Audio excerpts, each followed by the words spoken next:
নমস্কাৰ আপোনালোকে চাই আছে ডিবি নিউজ ষ্টুডিঅ'ত মই নিশা আৰু ডিবি নিউজৰ বিশেষ অনুষ্ঠান প্ৰজন্মৰ কটকটাত আজি মোৰ সৈতে উপস্থিত আছে গৌৰৱ বায়ন নমস্কাৰ গৌৰৱ মই তোমাক স্বাগতম জনাইছো আমাৰ ডিবি নিউজৰ বিশেষ অনুষ্ঠান প্ৰজন্মৰ কটকটালৈ তোমাক স্বাগতম জনাইছো নমস্কাৰ তোমাৰ এই আজি আমাৰ যি এটো শোটো আমাৰ অনুষ্ঠানটোৰ আৰম্ভণি ইমান সুন্দৰকৈ হৈছে আমাৰ দৰ্শকে হয়তো বহুত ভাল পাইছে আজি তোমাৰ বাহিৰ এই কলিটো শুনি তোমাৰ বিষয়ে মই জানিব বিচাৰিম বিশেষকৈ তুমি বাহিৰ যিখিনি জ্ঞান তোমাৰ আছে তোমাৰ এইটো যিহেতুকে বংশগত তোমাৰ ককাৰ পৰা তোমাৰ দেউতাৰ পৰা সকলোৱে বজাই আহিছে আৰু তুমিও হয়তো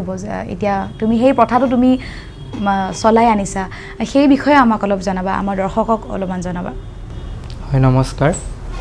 মোৰ নাম গৌৰৱ বায়ন মোৰ ঘৰ হ'ল আপোনাৰ উদালগুৰি সৰুৰে পৰা যেতিয়াৰ পৰা জানিব পৰা হ'লো তেতিয়াৰ পৰা আমাৰ ঘৰত এটি সাংস্কৃতিক পৰিৱেশ পালোঁ মোৰ ককাৰ পৰা আদি কৰি আইতালৈ তাৰপিছত দেউতা পেহী এতিয়া আমালৈ তেনেকৈ এটি সংস্কৃতিৰ এটি ঢৌ এতিয়াও আহি আছে আৰু তেনেকৈ তাৰে পৰাই অলপ চলপ কৰি ফাৰ্ষ্ট বহু কথা শিকিলোঁ তাৰে পৰাই সৰুতে শিকিলোঁ বৰগীত খোল নেগেৰা বা তেনেকৈ শিকি গৈ যেতিয়া স্কুলীয়া লেভেল পালোঁ তেতিয়া খোলক প্ৰাধান্য দিলোঁ স্কুলৰ যেতিয়া পাৰ হ'লোঁ তাৰপিছত এতিয়া মই খোলৰ বিশাৰদ কৰি আছোঁ আৰু মই যেতিয়া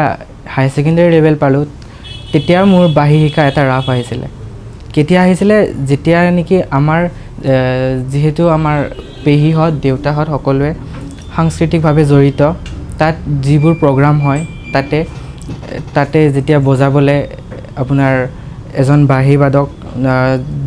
যাক নেকি মই মোৰ গুৰু বুলি প্ৰাধান্য দিছোঁ আৰু তেওঁৰ পৰাই মই একচুৱেলি মটিভেট হৈ কেনে তেওঁৰ পৰাই শিকিছিলোঁ বাঁহী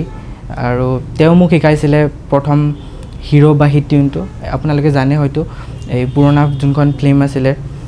হিৰো বুলি সেইখনৰ যোনটো ফেমাছ টিউন সেইটো শিকিছিলোঁ তেনেকৈ মোৰ মাজত এটা বাঁহীৰ ৰাপ আহিছিলে আৰু তেনেকৈ অলপ চলপকৈ শিকিব গৈ তাৰপিছত দেউতাই মোক শিকালে সাৰেগামা কেনেকৈ বজাই বাঁহীত আৰু তেনেকৈ মই অলপ চলপকৈ সেই ৰাফটো ৰাখি গ'লোঁ আৰু তেনেকৈ শিকি গৈ আছোঁ এতিয়াও তোমাৰ যিহেতুকে প্ৰথম সেই হিৰো বাঁহীৰ সুৰটো আমাৰ দৰ্শকক এবাৰ মই শুনাব বিচাৰিম ঠিক আছে বাৰু মই এটি চেষ্টা কৰি চাওঁ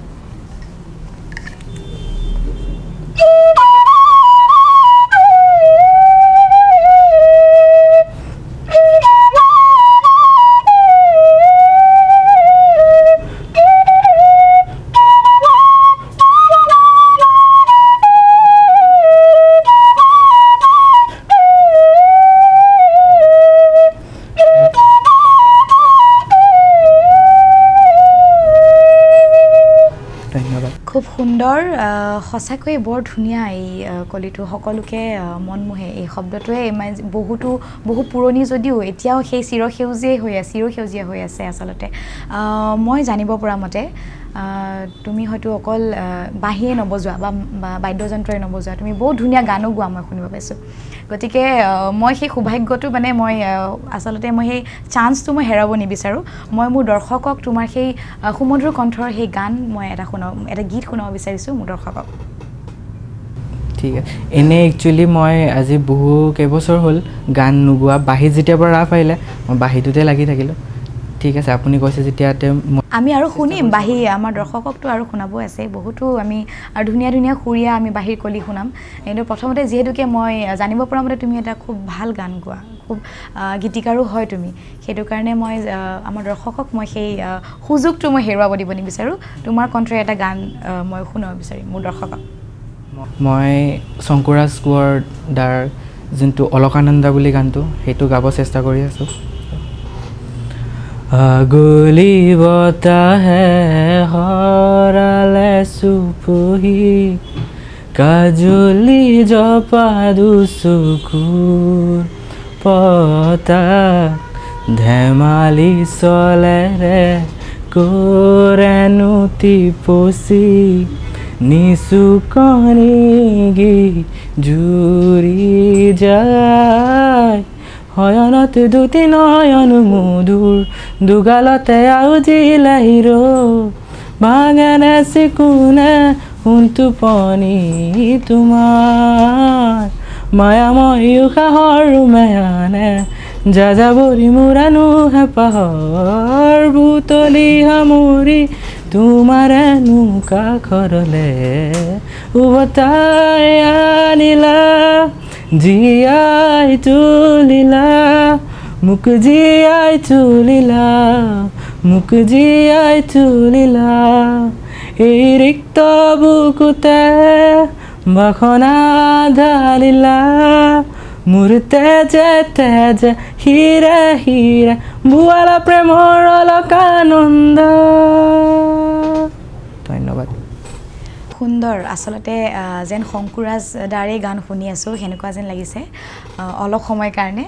খুব সুন্দৰ লাগিলে আচলতে বহুদিন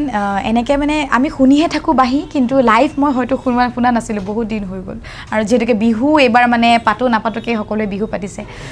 এতিয়া কথাটো হৈছে ইমান ধুনীয়া ধুনীয়া সুৰ বা ইমান ধুনীয়া ধুনীয়া বাঁহীৰ কলি আমাৰ দৰ্শকে শুনিবলৈ পাইছে আমি এতিয়া যেতিয়া ল'ৰা বা ছোৱালী এটা ডাঙৰ হয় তেতিয়া হয়তো ডাঙৰ হৈ পেলাই মানে মডাৰ্নিটি ফ'ল' কৰে মডাৰ্নিটি তেওঁলোকে বিচাৰে তেওঁলোকে গীটাৰ বিচাৰে তেওঁলোকে ড্ৰাম ছেট ভায়লিন এইবিলাক শিকিবলৈ আগ্ৰহ কৰে তো তোমাৰ এইটো ব্যতিক্ৰম তোমাৰ মানে অকণমান থলুৱাৰ লগত মানে থলুৱা যিখিনি সাংস্কৃতি আমাৰ থলুৱা যিখিনি আমাৰ বাদ্যযন্ত্ৰ আছে এইবিলাকৰ লগত তোমাৰ যিহেতু তুমি জড়িত কিয় একচুৱেলি মই আগতেও ক'লোঁ একচুৱেলি আমাৰ যেনেকৈ মই কৈছিলোঁ যে আমাৰ ঘৰত এটি সাংস্কৃতিক পৰিৱেশ আছিলে তেনেকৈ আমাৰ খোল নেগেৰা এইবোৰ আমাৰ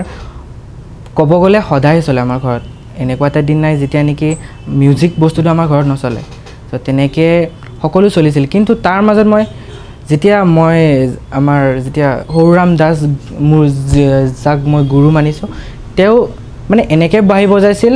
যাক নেকি অকল মই নহয় সকলোৱে মোহিত হৈছিলে তেওঁ যেতিয়া আমাৰ প্ৰগ্ৰামৰ যেতিয়া উইংছৰ ভিতৰৰ পৰা তেওঁ বজায় তেতিয়া এনেকুৱা কিছুমান মানুহে আছিলে যোনে নেকি বাহিৰত প্ৰগ্ৰাম চাইছিলে তেখেতলোকে ভিতৰত আহি কেনে তেওঁ কোন হয় কোনে বজাইছে সেইটো চাবলৈ তেওঁ মানে এনেকুৱা আকৰ্ষিত কৰিছিলে চ' তেওঁ মোকো আকৰ্ষিত কৰিছিলে সকলোৱে চুজ কৰে আপোনাৰ ড্ৰাম তবলা সেইবোৰ ময়ো বজাওঁ নাইবা ময়ো প্ৰিফাৰ কৰোঁ কিন্তু তাতকৈ মোৰ বেছি ভেলুৱেবল লাগিলে মোৰ বাঁহীটো কাৰণ কিয় মই যেতিয়া পঢ়ি থাকোঁ নাইবা মই কিবা এটা বেছি মুড অফ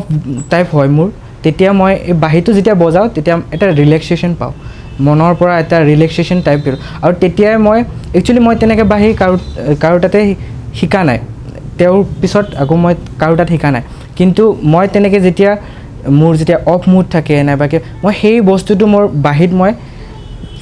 দিব চাওঁ আৰু তেতিয়া মই এনেকৈ অলপ চলপকৈ কিছুমান নতুন টিউন নাইবা কিছুমান নতুন গান তেনেকৈ মই বজাব চাওঁ আৰু মোৰ যেনেকৈ দেউতাই শিকাইছিলে যে বাঁহীৰ চাৰে গামা পাখিনি একচুৱেলি স্বৰ্গমত সকলো থাকে যেনেকৈ আপোনাৰ গীত এটি গাবলৈ সকলো স্বৰ্গমত থাকে মই সেইটো ভাবি লৈছোঁ কিয় নেকি এইটো গান যে মই শুনিছোঁ কিয় নেকি মই বাঁহীত ট্ৰাই কৰিছোঁ সেই তেনেকৈ মোৰ ইণ্টাৰেষ্টটো বাঁহীৰ প্ৰতি বহুত বেছি বাঢ়ি গ'ল মই যদিও বাকী গান গাওঁ নাইবা বজাওঁ সেইখিনিও কৰোঁ কিন্তু বাঁহীটো মোৰ তাতকৈ চবচে বেছি এট্ৰাক্টিবল হৈ গ'ল আৰু তেতিয়াৰ পৰা মই বাঁহীটো বেছি প্ৰিফাৰ কৰিলোঁ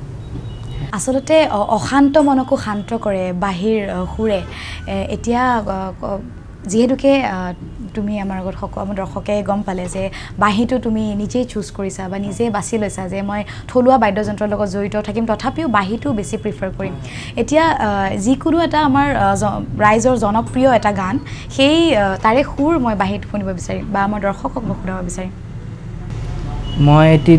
দীপালী বৰঠাকুৰ বাইদেউৰ গান এটি চেষ্টা কৰি চাব পাৰোঁ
খুব সুন্দৰ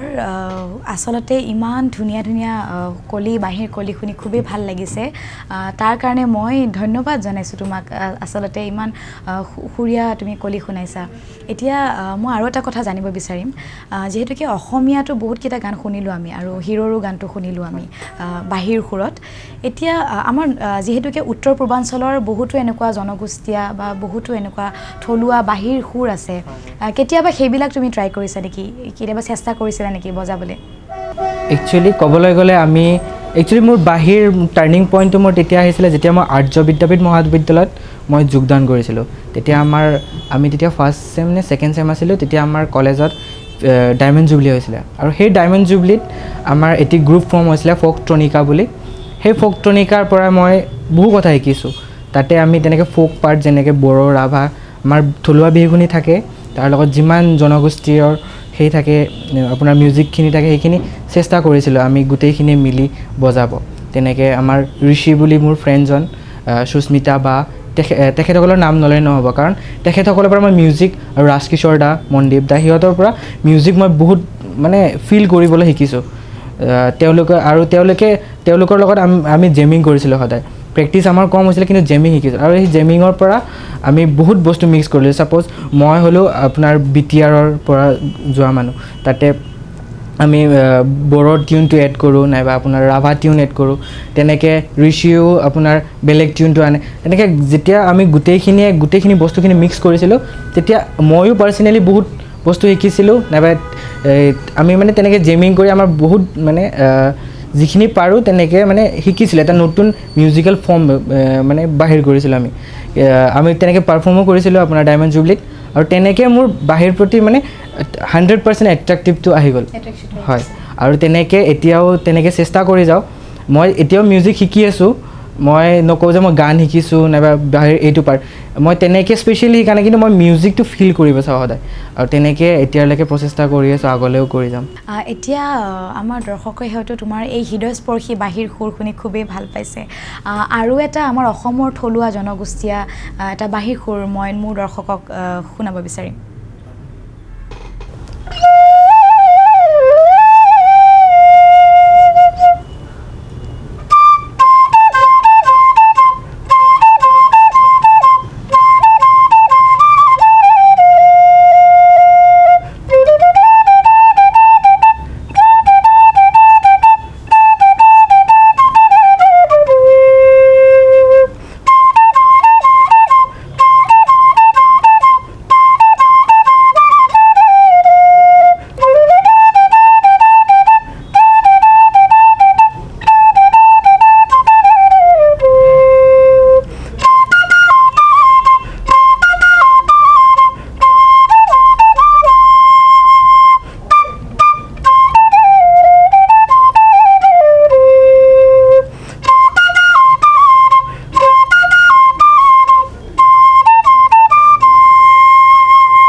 নমস্কাৰ এইটো মই আমাৰ যি আপোনাৰ ওদালগুৰিত আৰু আমাৰ BTRত যোনটো বিশেষকৈ চলে বাগুৰুম্বাৰ খেৰাই টিউনটো মই সেইটো চেষ্টা কৰিছিলোঁ খুবেই ভাল লাগিলে ইমান ধুনীয়া হৃদয়স্পৰ্শী আচলতে তুমি কলি শুনালা আমাৰ দৰ্শকক সকলোৰে মন মোহিলা আৰু আমাৰ যিটো প্ৰজন্মৰ কটকথাৰ আজিৰ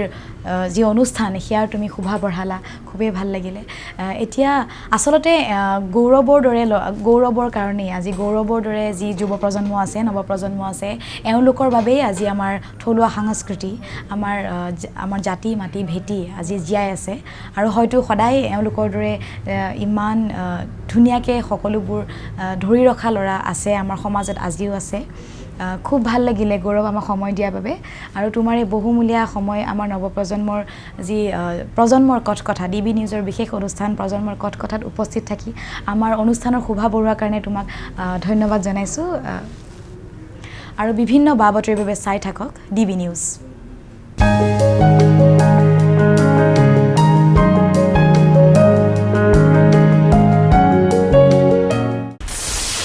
DB News.